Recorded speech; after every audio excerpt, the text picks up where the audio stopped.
நீங்களும் இப்படித்தான் இருக்கீங்களா? எல்லாருக்கும் ஓடி ஓடி உதவுறீங்க. யாராவது கேட்டா இல்லைன்னு சொல்ல முடியாத நிலை. அவங்களுக்கு உதவ உதவ மெதுவா உங்களை நீங்களே மறந்துட்டீங்களா? ஒரு மனிதன் இருந்தான். அவன் எல்லாருக்கும் உதவினான். ஆனா ஒரு நாள் அவனுக்கே உதவி தேவைப்பட்டுச்சு. அப்ப அவன் வாழ்க்கையில என்ன நடந்துச்சு தெரியுமா? இந்த கதை உங்களுக்கு ஒரு உண்மையை சொல்லும். ஒரு பெரிய பசுமையான கிராமத்துல ஒரு நல்ல மனசு கொண்ட ஒரு மனுஷன் வாழ்ந்துட்டு இருந்தான். அவன் பெயர் சித்து. அவன் முகத்துல எப்பவுமே ஒரு புன்னகை இருக்கும். கிராமத்துல உள்ள எல்லாருக்கும் அவனை பிடிக்கும். அவனை நல்லவன்னு சொல்லுவாங்க. ஒவ்வொரு நாளும் சித்து காலையில எழுஞ்ச உடனே தன்னோட வேலைகளை விட மற்றவங்களோட வேலைகளுக்கு தான் முக்கியத்துவம் கொடுப்பான். அவன் மற்றவங்களுக்கு உதவி செய்யறத விரும்புவான். வயதானவங்களுக்கு மாத்திரை மருந்து வாங்கிட்டு வந்து கொடுக்கறது, தண்ணி இல்லாத வீட்டுக்கு தண்ணி எடுத்துட்டு வந்து கொடுக்கறது, சோகமா யாராவது இருந்தா உட்கார வச்சு ஆறுதல் சொல்றது, வேலை செய்ய முடியாதவங்களுக்கு வேலை செய்யறதுல உதவி செய்யறது அப்படின்னு எல்லாருக்கும் உதவி செய்வான். எல்லாரும் அவனை பாராட்டுவாங்க. சித்து மாதிரி நல்லவன் யாரும் இல்லைன்னு சொல்லுவாங்க. ஆனா சித்து மகிழ்ச்சியா இருக்கானா, அவனுக்கு ஏதாவது தேவையா அப்படின்னு யாரும் ஒரு நாளும் கேட்டது கிடையாது. ஒரு நாள் சித்து மிகவும் சோர்வா எழுந்தான்.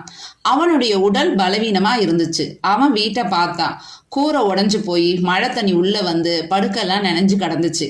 அவன் வீட்டை சரி செய்யணும்னு ஒரு நிமிஷம் நினைச்சான். ஆனா உடனே பிறகு பண்ணிக்கலாம், முதல்ல மற்றவங்களுக்கு உதவி செய்யணும் அப்படின்னு அவன் பசியோட வெளியே போனான்.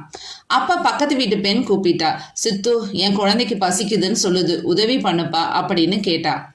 சித்துவும் பசியோட தான் இருந்தான். ஆனா சித்து அவங்களுக்கு உதவி செய்யறதுக்கு முடிவு பண்ணான். அவன் அவங்களுக்கு உணவு வாங்கிட்டு வந்து கொடுத்தான்.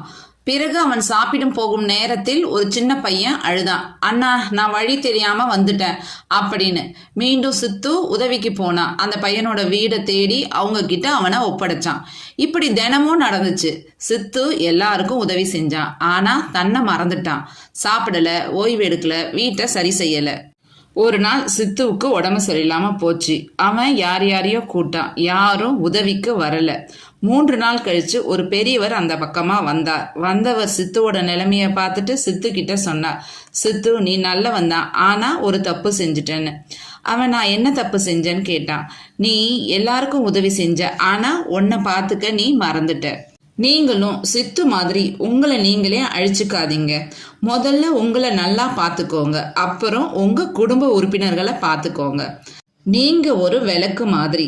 மற்றவங்களுக்கு ஒளி கொடுக்கணும்னா முதலில் நீங்க ஒளிரணும். காலியான கிண்ணத்திலிருந்து நீர் ஊற்ற முடியாது. நீங்க கஷ்டப்படும் போது உதவ யாரும் வரமாட்டாங்க. உங்களை முதல்ல நீங்க நல்லா பார்த்து